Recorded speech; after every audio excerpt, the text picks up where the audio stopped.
Hi everyone, welcome to Adventures with Raven and Rowley. I'm Raven and this is Rowley.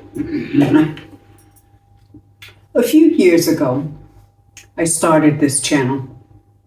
During that time, I was living in a fifth wheel, RV. I've lived in an RV, a Class A, and then a fifth wheel for a total of 5 years. The playlist is here somewhere if you'd like to see when we lived in a fifth wheel. Until a little over a month ago, we lived almost a year, 11 months, in the Mojave Desert in a self-converted 6x12 cargo trailer that was through the summer. And if you'd like to see the playlist for when we lived in the Mojave Desert, the playlist is here, okay? Last week I didn't produce a video. I was suffering from a terrific case of jet lag. But the week before, I talked about my various mind's eye observations between living in the Mojave Desert and living in a city. This week I'm going to talk about my last week in New Jersey/New York before moving on to Switzerland. If you're curious, please join us on this journey and continue to watch.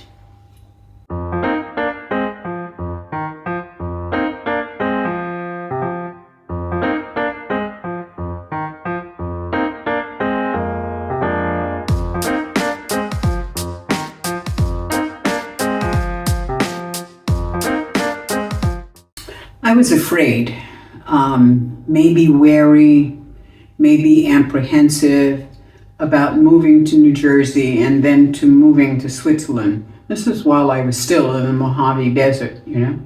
Somehow I felt trapped, even though I personally agreed to go, okay? I can't imagine why I felt trapped or anything like that, but I was going to be with my daughters, in each case, whom I like. I like my daughters, you know. They're pretty terrific people, you know. I had lived the last year in the Mojave Desert in my 6x12 cargo trailer with Rowley by myself, okay. And here I was moving to the city. The difference between the desert, where I saw one person per week, to moving to New York City, New Jersey, is a horrendous difference. Big difference. New Jersey and New York, which are just about the same thing as far as I was concerned, is huge.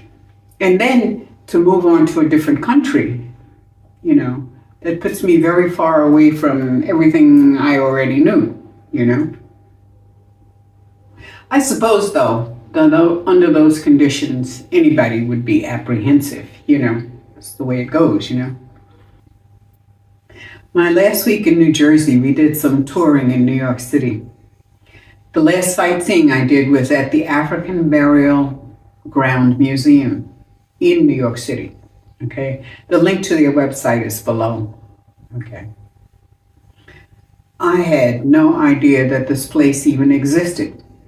They don't teach us much about Black history in public schools, you know what I mean? Or any school that I know of. Anyhow, I knew slaves lived in New York. And I knew that they worked there too. And I knew that they died there too. I just didn't know where they were buried or absolutely anything about them. I assumed, and you know what assumed means, that they were buried somewhere in Harlem, even though Harlem was a Dutch kind of community or whatever. At any rate, I assumed they were buried north of the north part of Manhattan Island, if maybe someplace else. I had no idea. I didn't know that Wall Street, New York City's financial district, was named Wall Street because there was a wall that cut Manhattan Island in half, you know, the Manhattan Island shaped like that, and this cut right across the bottom half, okay? That's where the financial district is. That's where all the money is in New York right now. Anyway, Wall Street, the uptown side of Wall Street was just wild. Probably still had hills and mountains before they flattened everything out, you know. And the wall was built there to keep the natives from attacking the settlers. The slaves were buried on the other side of the wall, outside, where all the natives lived. In 1991, can you believe, in 1991 this happened, and I never heard of it. In 1991, when they were excavating that area because they were going to put up a new building in downtown New York, you know, New York City, they found 419 bodies. They estimate that there were between 11 and 15,000 bodies buried in that area. At any rate, a compromise was created between the city authorities, New York City authorities, the real estate Mongols who owned the land, and the community, and finally a museum was built. The bodies were reinterred. The 419 bodies that they actually excavated were reinterred at that spot, in the same spot. And each was put into handmade carved wooden caskets. And of course, the monument was erected.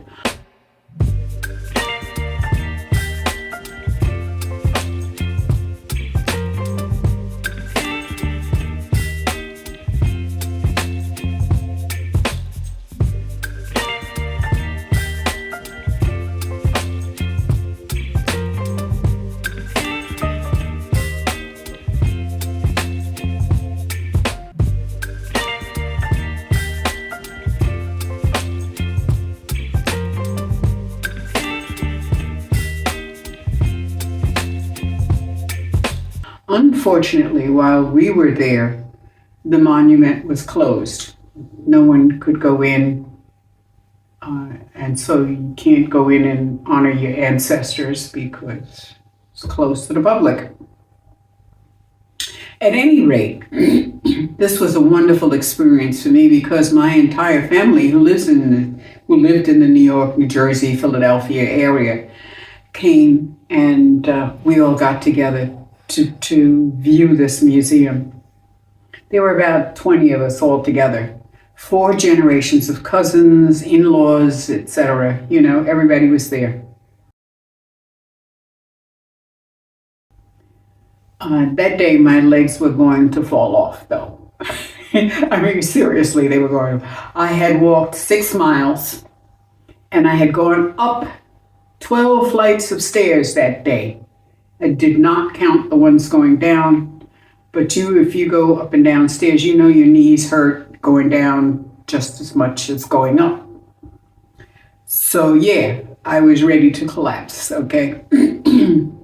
And somehow I made it up the 3 flights of stairs that went back to my daughter's apartment and had to come back downstairs to walk Rowley and take him back upstairs.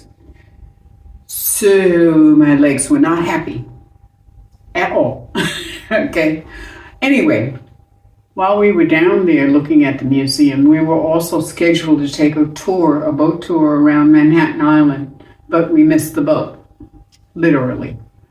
Somehow, we were scheduled to take a bus to the boat embarkation station, but the guy standing where the bus was said, "Oh, you have to go over there and do something over there."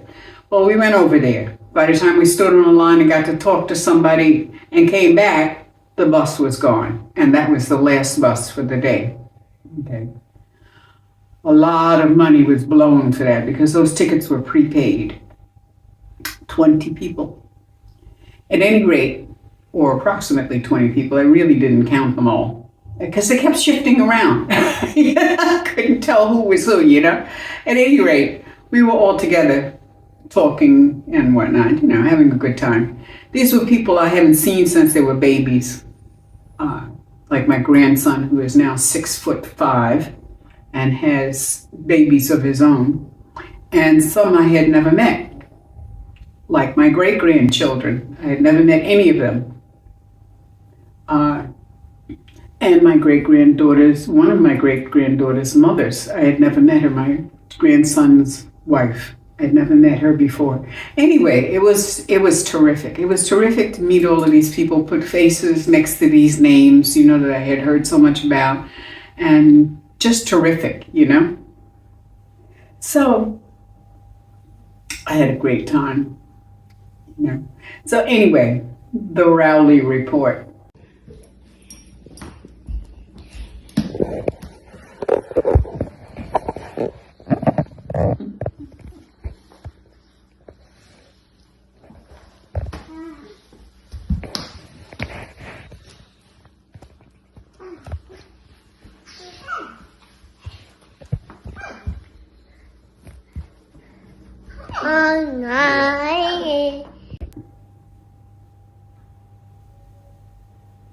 I was packing stuff and I didn't realize that Rowley took the baby's toy. And I didn't realize until I got here in Switzerland that the baby took his toy. So Rowley has no squeaky toys because the baby took them, okay? And his toy, what did you do with it? I don't know, okay.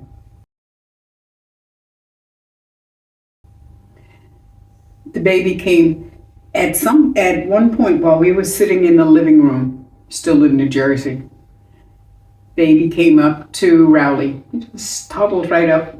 I was sitting on the couch, Rowley on my lap, like he is now, and he bent over and kissed Rowley on the nose.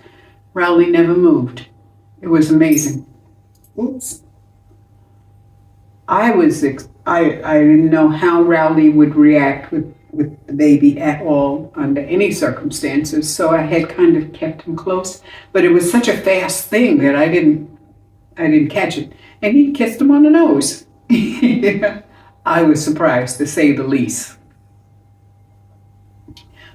You know, I was really wary of how Rowley would react. And the funny thing is Rowley barked at everybody. Rowley barks at everybody. And there's a miracle story about that. I'll have to tell you about that next week.